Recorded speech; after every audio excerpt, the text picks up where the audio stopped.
son has cancer at 13 years old, the positive attitude is not enough. And then someone, when I was 12 years old, came up to me and said, well, it's very easy. Have you ever thought about why you were born this way? I'm like, yeah. She's like, well, you heard of reincarnation? I said, no.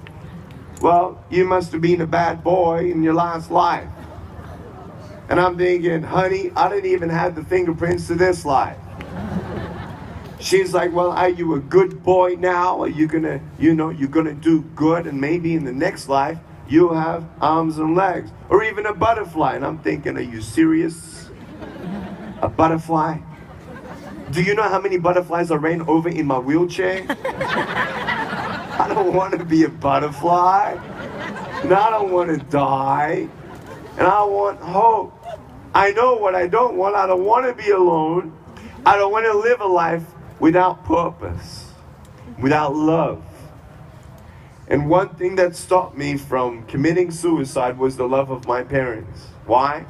Because as I tried to drown myself, I imagined my mom and my dad and my brother crying at my grave, wishing they could have done something for me.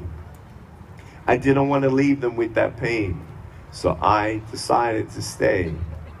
And when you realize that all these things, teenagers and younger people, listen to me very carefully. Oh, you're ugly. You need to be taller. You need to be shorter. You need to be smarter. You need to be more popular. You need to... No.